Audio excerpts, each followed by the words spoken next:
On se bat depuis un certain temps pour dire c'est la République une et indivisible. Elle n'est pas vraiment une et indivisible puisqu'elle a l'Alsace-Moselle. Oui, si on fait que des exceptions pour la religion, c'est bizarre quand même. Mais donc là, il faut que la République soit une et indivisible. Mais pourquoi sinon, on ne ferait que des exceptions pour la religion, quelle que soit, continuez à découper la France en petites boutiques et vous verrez ce que ça donnera. Ça t'a pas surpris qu'on rouvre les églises avant les musées et avant les lieux de culture dans ce pays ? Quand tu me dis pourquoi est-ce que les religions... Moi, j'ai l'humilité d'admettre que je ne connais pas assez la religion. Je ne connais pas l'attachement à la religion.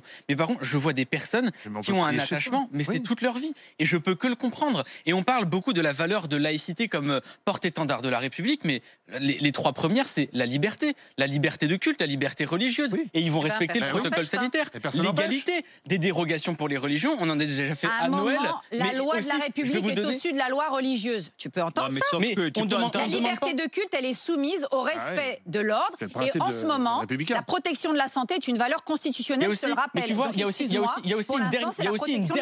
aussi une dernière valeur qu'on écrase tout le temps avec la laïcité, c'est la fraternité. En face de moi, j'ai un musulman qui me dit on a le protocole sanitaire. C'est la fête la plus importante pour moi dans ma religion cette année. Est-ce que tu peux me laisser y aller ? Eh ben, moi j'ai envie de lui dire oui. On peut le faire à la maison. On peut le faire à la maison. Pardon, les gens depuis un an s'adaptent.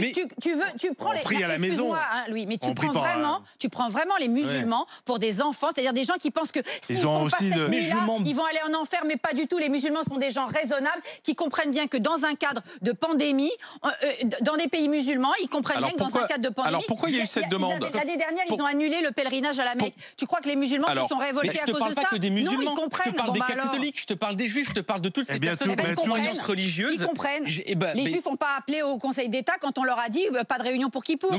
Mais alors du coup, est-ce que tu es pour la fermeture là actuellement des lieux de culte ? Parce que là du coup ça fait la dérogation. Ils ne sont pas fermés en journée, ils sont ouverts, on a le droit. Là c'est des autorisations nocturnes. Et les théâtres, ils sont fermés. Il y a un couvre-feu. Moi Louis, je suis pour qu'on rouvre tout depuis le début, depuis décembre. Moi, j'ai jamais compris pourquoi on a fait une dérogation. La loi me dit qu'il y a le couvre-feu. Non, mais il fallait ouvrir les théâtres.